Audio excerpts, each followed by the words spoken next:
നമസ്കാരം. ഇപ്പോൾ കിട്ടിയതിലേക്ക് വിശദമായി ഞാൻ ഉന്മേഷ് ശിവരാമൻ. എന്നോടൊപ്പം കേൾവി വരുന്നതിനെ സഹായിക്കുന്നതിന് വേണ്ടി സോനാജറി കൂടി ചേരുന്നു. പൂർണ്ണ ഗർഭിണിക്ക് ചികിത്സ നിഷേധിച്ചതിനെ തുടർന്ന് ഗുരുതരാവസ്ഥയിൽ വെന്റിലേറ്ററിലായിരുന്ന നവജാത ശിശു മരിച്ചു. പുതുപ്പാടി സ്വദേശി ഗിരീഷ് ബിന്ദു ദമ്പതികളുടെ കുഞ്ഞാണ് മരിച്ചത്.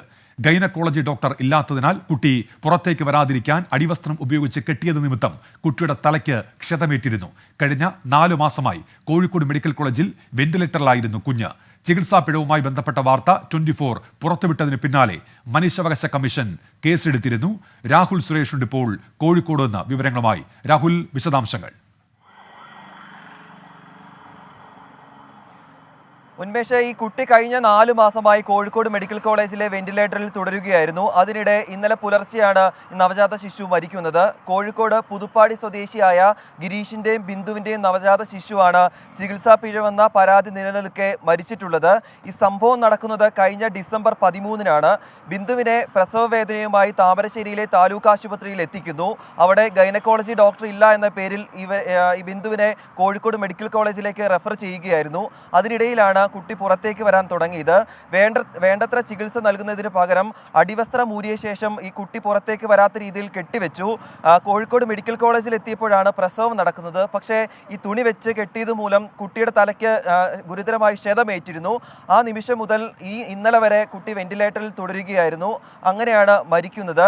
ഈ സംഭവവുമായി ബന്ധപ്പെട്ട് ആരോഗ്യവകുപ്പ് മന്ത്രിക്ക് ഉൾപ്പെടെ പരാതി നൽകുകയും ചെയ്തിരുന്നു. അതിനിടയിൽ കൂടിയാണ് നമ്മൾ ഈ വാർത്ത പുറത്തുവിടുന്നത്. 24 വാർത്തയ്ക്ക് പിന്നാലെ മനുഷ്യാവകാശ കമ്മീഷൻ കേസെടുക്കുകയും കോഴിക്കോട് DMOയോട് റിപ്പോർട്ട് തേടുകയും ചെയ്തിരുന്നു. എന്നാൽ മനുഷ്യാവകാശ കമ്മീഷനുമായി നമ്മൾ ബന്ധപ്പെടുമ്പോൾ DMO ഇതുവരെ റിപ്പോർട്ട് നൽകിയിട്ടില്ല എന്നാണ് പറയുന്നത്. വീണ്ടും DMOയോട് റിപ്പോർട്ട് തേടുമെന്ന് മനുഷ്യാവകാശ കമ്മീഷൻ അറിയിച്ചിട്ടുണ്ട്. അതോടൊപ്പം തന്നെ ഈ സംഭവവുമായി ബന്ധപ്പെട്ട് താമരശ്ശേരി പോലീസിനും കുടുംബം പരാതി നൽകിയിരുന്നു. ഈ പരാതിയിലും യാതൊരു നടപടിയും ഇതുവരെയും ഉണ്ടായിട്ടില്ല എന്നാണ് പറയുന്നത്. കുടുംബവുമായി നമ്മൾ അല്പം മുമ്പും സംസാരിച്ചു. കുടുംബം മുന്നോട്ട് വെക്കുന്ന പ്രധാനപ്പെട്ട ആവശ്യം താമരശ്ശേരി താലൂക്ക് ആശുപത്രിയിൽ ആ നിമിഷം ഡ്യൂട്ടിയിൽ ഉണ്ടായിരുന്നവർക്കെതിരെ കൃത്യമായ നടപടി സ്വീകരിക്കണമെന്നാണ് പറയുന്നത്. ഒരു കുട്ടി മരിച്ച സംഭവമാണ്. എന്താണെങ്കിലും കാര്യമായ ചികിത്സാ പിഴവ് ഈ സംഭവത്തിൽ ഉണ്ടായിട്ടുണ്ടെന്നാണ് കുടുംബം ആരോപിക്കുന്നത്. അതിൽ വ്യക്തത വരുത്തേണ്ടത് ആരോഗ്യവകുപ്പും അതോടൊപ്പം പോലീസുമാണ്. ഉന്മേഷ്, ശരി. ചികിത്സാ പിഴവെന്ന് കുടുംബം ആരോപിക്കുന്നു. രാഹുൽ സുരേഷാണ് കോഴിക്കോട് നിന്ന് വിവരങ്ങൾ നൽകിയത്. ഇനി ലോക്സഭാ തെരഞ്ഞെടുപ്പ് വാർത്തകൾ.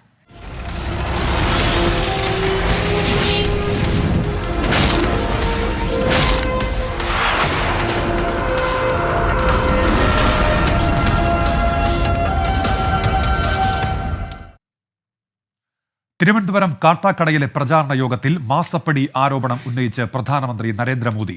കേരളത്തിലെ മുഖ്യമന്ത്രിയും മകളും അന്വേഷണം നേരിടുകയാണ്.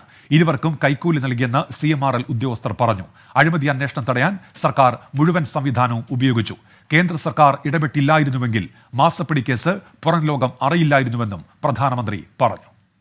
करप्शन में CPM के नेताओं को जो रिश्वत मिली है वो भी सैकड़ों करोड़ रुपए में है.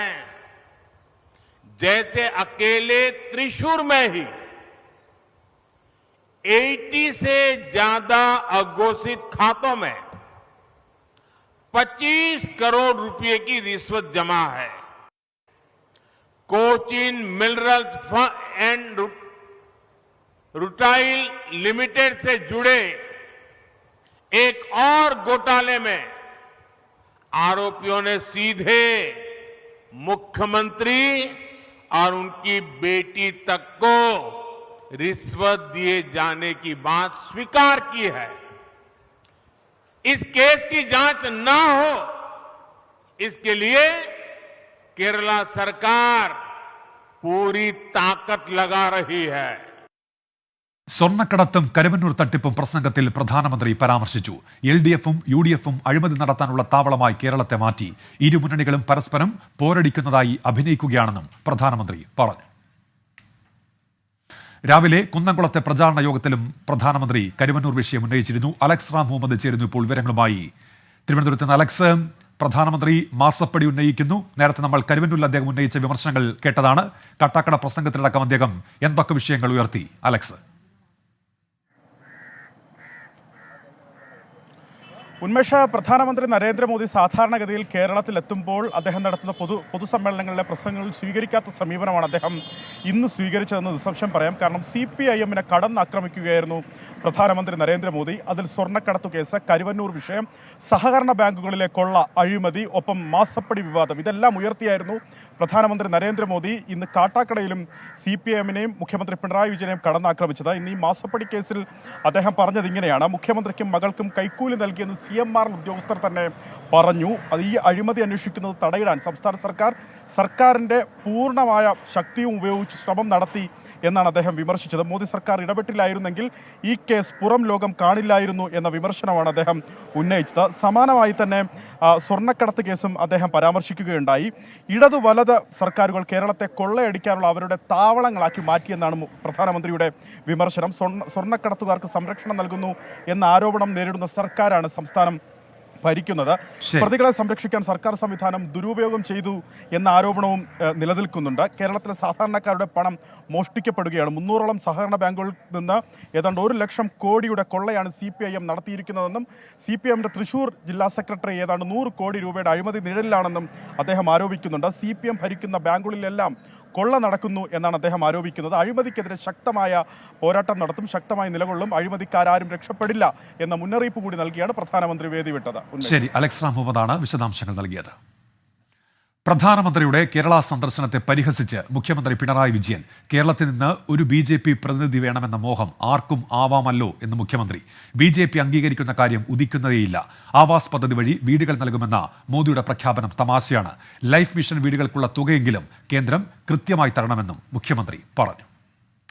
വെറുപ്പിന്റെ പ്രത്യയശാസ്ത്രത്തെ ഇവിടെ ഒരു തരത്തിലും അംഗീകരിക്കാൻ തയ്യാറാകുന്നില്ല. അതാണ് BJP-യെ സ്വീകരിക്കാതിരിക്കുന്നതിന് കാരണം. നിങ്ങൾ അംഗീകരിക്കുന്ന, നിങ്ങൾ നടപ്പിലാക്കുന്ന ആ വെറുപ്പിൻ്റെ പ്രത്യയശാസ്ത്രം ഇവിടെ നവോത്ഥാന മൂല്യങ്ങൾ അംഗീകരിച്ച നാടിന് ഒരു തരത്തിലും ഉൾക്കൊള്ളാൻ കഴിയുന്നില്ല. അപ്പോൾ ഇത്തരത്തിലുള്ള ചില രീതികൾ കൊണ്ട് പണ്ട് അദ്ദേഹം പറയുന്ന ഈ രാമായണത്തിലെ മാരീചനില്ലേ, ആ മാരീച വേഷത്തിൽ വന്ന് കേരളത്തെ വല്ലാതെ അങ്ങ് മോഹിപ്പിച്ചു കളയാം എന്ന് തെറ്റിദ്ധരിക്കരുത്. എല്ലാം മനസ്സിലാക്കാൻ പ്രാണിയുള്ളവരാണ് കേരളീയർ. എന്നാൽ കരുവന്നൂർ അടക്കമുള്ള പ്രധാനമന്ത്രിയുടെ ആരോപണങ്ങളിൽ മുഖ്യമന്ത്രി മറുപടി നൽകിയില്ല. അശ്വിൻ പാലാഴിയുണ്ട് ഇപ്പോൾ തൃശ്ശൂരിൽ നിന്ന്. അശ്വിൻ, പ്രധാനമന്ത്രി ഉയർത്തിയ രൂക്ഷ വിമർശനങ്ങൾക്ക് അതേ നാണയത്തിൽ മറുപടിയില്ലല്ലോ. എന്തൊക്കെയാണ് മുഖ്യമന്ത്രി പരാമർശിച്ച കാര്യങ്ങൾ അശ്വിൻ?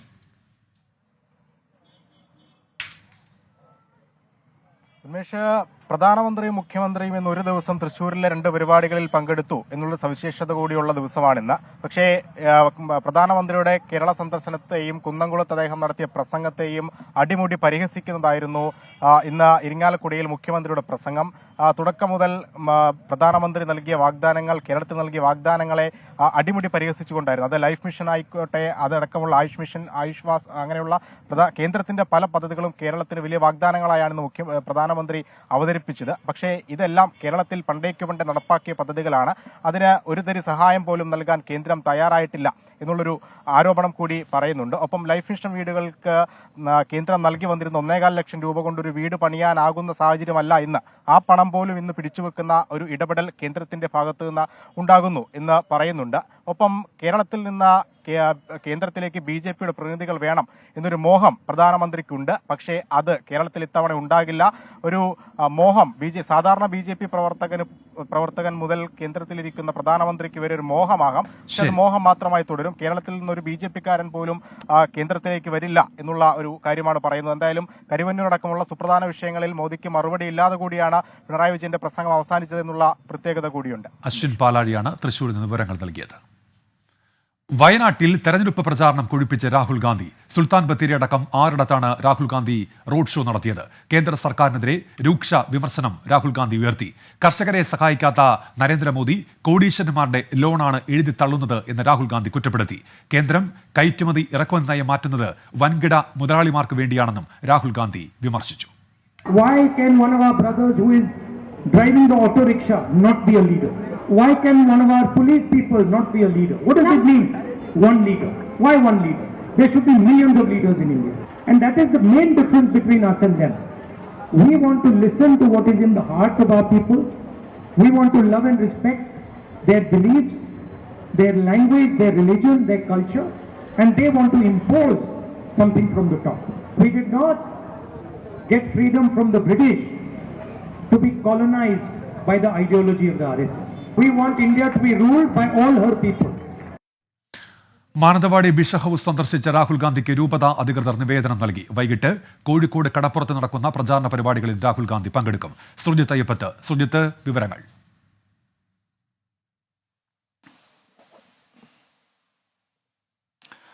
ഉന്മേഷ, വയനാട് ജില്ലയിൽ വിവിധ പരിപാടികളിലാണ് രാഹുൽ ഗാന്ധി പങ്കെടുത്തുകൊണ്ടിരിക്കുന്നത്. ഏറ്റവും ഒടുവിൽ പടിഞ്ഞാറത്തറയിലാണ് റോഡ് ഷോ നടക്കുന്നത്. ആ പരിപാടിയുടെ ഭാഗമാവുകയാണ് രാഹുൽ ഗാന്ധി. ആദ്യം ബത്തേരിയിലായിരുന്നു റോഡ് ഷോ സംഘടിപ്പിച്ചിരുന്നത്. അതിനുശേഷം പുൽപ്പള്ളിയിൽ, പിന്നീട് മാനന്തവാടിയിൽ, അതിനുശേഷം വെള്ളമുണ്ട, പുളിഞ്ഞാലിൽ ഉൾപ്പെടെ റോഡ് ഷോ സംഘടിപ്പിച്ചു. ഇതിനിടയിൽ മാനന്തവാടി രൂപത ബിഷപ്പുമായി അദ്ദേഹം കൂടിക്കാഴ്ച നടത്തിയിരുന്നു. എന്തായാലും ഈ പ്രസംഗത്തിലെല്ലാം തന്നെ രൂക്ഷമായ വിമർശനമാണ് BJPക്കെതിരെ പ്രധാനമായും രാഹുൽ ഗാന്ധി ഉന്നയിച്ചിരിക്കുന്നത്. ഒരു രാജ്യം, ഒരു നേതാവ് എന്നുള്ള നിലയിലേക്ക് ജനങ്ങളെ അപമാനിക്കുന്ന വിധത്തിൽ ആണ് ഇപ്പോൾ സംഘപരിവാറിന്റെ ഇടപെടൽ എന്നുള്ള ഉൾപ്പെടെയുള്ള ആക്ഷേപം ഉന്നയിച്ചു. ഇന്ത്യയുടെ വൈവിധ്യം എക്കാലത്തും ബഹുമാനിക്കപ്പെടേണ്ടതുണ്ട്. ഒരു പൂക്കൂടയിലെ വ്യത്യസ്ത നിറങ്ങളുള്ള പൂക്കൾ പോലെയാണ് രാജ്യമെന്നും അദ്ദേഹം കാണിക്കുന്നുണ്ട്. ജനങ്ങളുടെ വിശ്വാസം, സംസ്കാരം, ഭാഷ തുടങ്ങിയ വൈവിധ്യങ്ങളെ മാനിക്കാൻ കോൺഗ്രസ് എന്നും പ്രതിജ്ഞാബദ്ധമാണെന്നും അദ്ദേഹം പറയുന്നുണ്ട്. എന്തായാലും പുൽപ്പള്ളിയിൽ അദ്ദേഹത്തിന്റെ പ്രസംഗത്തിൽ പൂർണ്ണമായും ഉണ്ടായിരുന്നത് ഈ കർഷക വിഷയങ്ങളാണ്. മോദി സർക്കാർ സമ്പന്നരെയാണ് സഹായിക്കുന്നത്, കർഷകരെയല്ല എന്നുൾപ്പെടെയുള്ള ആക്ഷേപങ്ങൾ അദ്ദേഹം ഉന്നയിച്ചിരുന്നു. മാനന്തവാടി രൂപത ബിഷപ്പിനെ കണ്ട അദ്ദേഹം രൂപത കൃത്യമായ രീതിയിൽ തന്നെ ഈ വയനാട്ടിലെ വിവിധ വിഷയങ്ങളിൽ ഊന്നിയ കാര്യങ്ങൾ നിവേദനമായി സമർപ്പിച്ചു. അതിൽ രാത്രി യാത്രാ നിരോധനമുണ്ട്, അതോടൊപ്പം തന്നെ വന്യജീവി മനുഷ്യ സംഘർഷമുണ്ട്, ബദൽ പാതകളുടെ വിഷയങ്ങളുണ്ട്, റെയിൽവേ കണക്ടിവിറ്റി അടക്കമുള്ള വിഷയങ്ങൾ പ്രതിപാദിക്കുന്ന വിധത്തിൽ അദ്ദേഹം കൃത്യമായ രീതിയിൽ ഈ സഭ നിവേദനം രാഹുൽ ഗാന്ധിക്ക് കൈമാറിയിട്ടുണ്ട്. ഉന്മേഷ്, സുജിത്ത് അയ്യപ്പത്താണ് വയനാട്ടിൽ നിന്നും വിശദാംശങ്ങൾ നൽകിയത്. Good evening. മാർക്കറ്റ് വ്യൂവിന്റെ ക്ലോസിംഗ് ബില്ലിലേക്ക് സ്വാഗതം. ആദ്യം ബിസിനസ് ഹെഡ്ലൈൻസ്. തിളക്കമില്ലാതെ അവസാനിച്ച് ഇന്ത്യൻ ഓഹരി വിപണി. 845 പോയിന്റ് ഇടിഞ്ഞ് സെൻസെക്സ്. നിഫ്റ്റി 22,300 താഴെ വ്യാപാരം അവസാനിപ്പിച്ചു. മിഡ് ആൻഡ് സ്മോൾ ക്യാപ് സൂചികളിൽ 1.5% നഷ്ടം. പശ്ചിമേഷ്യൻ സംഘർഷ സാധ്യത കണക്കിലെടുത്ത് വിപണിയിൽ വൻ വിൽപ്പന സമ്മർദ്ദം. ടെസ്ലയുമായി സെമിക്കോൺ കരാർ ഒപ്പുവെച്ച് Tata electronics. Tesla promoter Elon Musk ഈ മാസം ഇന്ത്യ സന്ദർശിക്കും. നിക്ഷേപ പ്രഖ്യാപനമുടൻ. ഇലക്ട്രിക് വാഹന വിപണി കേന്ദ്രീകരിച്ചും വൻ നിക്ഷേപത്തിന് സാധ്യത. ഡൽഹിയിലും മുംബൈയിലും ആദ്യ ഷോറൂമുകൾ ആരംഭിച്ചേക്കും. ആഗോള സമുദ്ര വ്യവസായത്തിന് കടുത്ത വെല്ലുവിളിയായി പശ്ചിമേഷ്യൻ സംഘർഷം. ഷിപ്പിംഗ് ചെലവ് 4 മടങ്ങ് വർദ്ധിച്ചു. സൂയസ് കനാലിൽ നിന്ന് കേപ്പ് ഓഫ് ഗുഡ് ഹോപ്പ് വഴി ഓരോ കപ്പൽ തിരിച്ചുവിടുന്നതിനും ചെലവാകുന്നത് $3 മില്യൺ. പേർഷ്യൻ ഗൾഫ് അടച്ചിടൽ സാധ്യതയിലേക്ക്. രാജ്യത്ത് മൊത്തവിലക്കയറ്റം കൂടി. മാർച്ചിൽ രേഖപ്പെടുത്തിയത് 0.53%. ഉള്ളിക്കും ഉരുളക്കിഴങ്ങിനും 50%-ലേറെ വില കൂടിയെന്ന സ്റ്റാറ്റിസ്റ്റിക്സ് മന്ത്രാലയം. ഭക്ഷ്യവിലക്കയറ്റം ഉയർന്നു തുടരുന്നതിൽ ആശങ്ക. 2025 സാമ്പത്തിക വർഷത്തിൽ പുതുതായി 40,000 പേരെ നിയമിക്കാനൊരുങ്ങി TCS. മുൻനിര എഞ്ചിനീയറിംഗ് കോളേജുകളിൽ നിന്ന് നാഷണൽ ക്വാളിഫയർ ടെസ്റ്റ് വഴി നിയമനം ആരംഭിച്ചു. 4ാം പാദ കണക്കുകളിൽ TCSനുള്ളത് മികവാർന്ന നേട്ടം. ഇനി ഇന്നത്തെ മാർക്കറ്റ് അനാലിസിസിലേക്കാണ്. ജിയോ പൊളിറ്റിക്കൽ കണ്ടീഷനുകളും ഒപ്പം പ്രതീക്ഷയിലും ഉയർന്ന US പണപ്പെരുപ്പവും ഒക്കെ വിപണിയെ പ്രതികൂലമായി ബാധിച്ച കാഴ്ചയാണ് ഇന്ന് വിപണിയിലുടനീളമുണ്ടായത്. വ്യാപാരത്തിന്റെ തുടർച്ചയായ 2 സെഷനുകളിലും ഈ ഒരു നഷ്ടം തുടർന്നിരുന്നു. നിഫ്റ്റി, ബാങ്ക്, IT സൂചികളിൽ ഏകദേശം 1.8% നഷ്ടമാണ് ഇന്ന് മാത്രമുണ്ടായത്. സെൻസെക്സ് 800 പോയിന്റ് ഇടിഞ്ഞതോടെ നിക്ഷേപകർക്കുണ്ടായത് വിപണിയിൽ ഏകദേശം 5 ലക്ഷം കോടി രൂപയുടെ ഒരു നഷ്ടമാണുണ്ടായത്.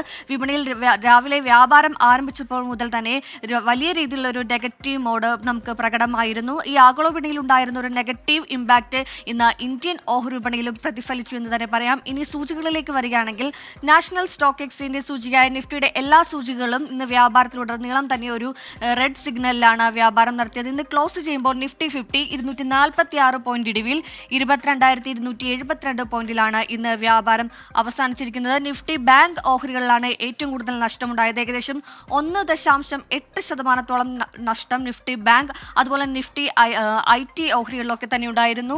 791 പോയിന്റ് ഇടിവിൽ 47,773 പോയിന്റിലാണ് നിഫ്റ്റി ബാങ്കിൽ ഇന്ന് വ്യാപാരം അവസാനിച്ചിരിക്കുന്നത്.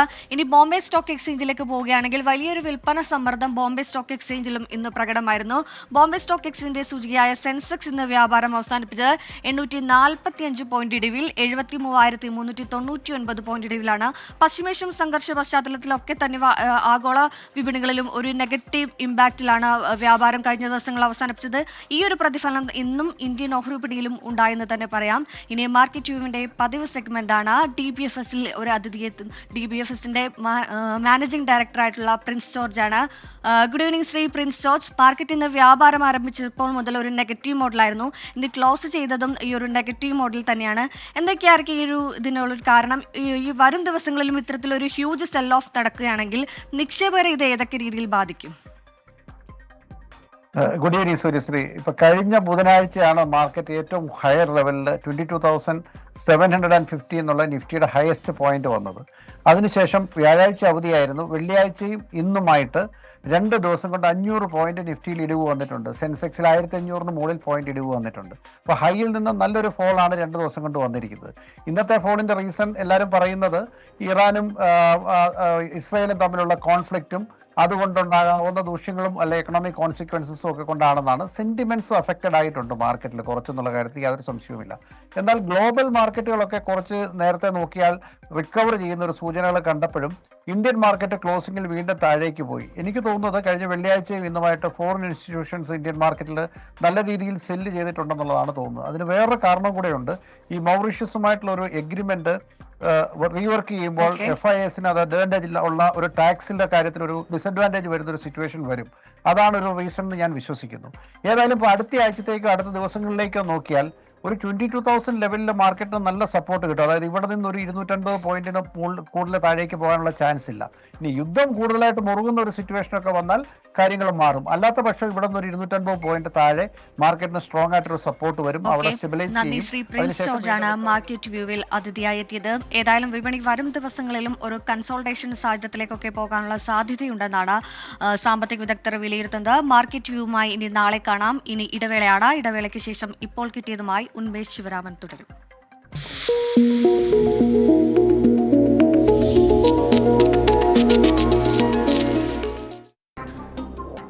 ഇപ്പോൾ കിട്ടിയതിലേക്ക് വീണ്ടും. പാർലമെന്റ് തെരഞ്ഞെടുപ്പിൽ ഇടതുപക്ഷത്തിന് പിന്തുണ നൽകുമെന്ന പരോക്ഷ സൂചനയുമായി പെന്തക്കോസ്റ്റ് സഭാ കൂട്ടായ്മയായ യുണൈറ്റഡ് പെന്തക്കോസ്റ്റ് സിനഡ് തെരഞ്ഞെടുപ്പിൽ തങ്ങളെ സഹായിച്ചവർക്ക് പിന്തുണ നൽകും. എല്ലാ മുന്നണികളും സഹായിച്ചിട്ടുണ്ടെങ്കിലും കൂടുതൽ സഹായിച്ചത് ഇടതുപക്ഷമെന്നും കൂട്ടായ്മ. മണിപ്പൂർ വിഷയത്തിലും പുരോഹിതർ ആക്രമിക്കപ്പെട്ടപ്പോഴും ആന്റണി MP ഒരക്ഷരം മിണ്ടിയില്ലെന്നും സംസ്ഥാന ജനറൽ സെക്രട്ടറി ബാബു വറയത്തുകാട്ടിൽ പറഞ്ഞു. ഇനി 100 ന്യൂസ് ഗൂഗിൾ രവി എത്തും. നമസ്കാരം.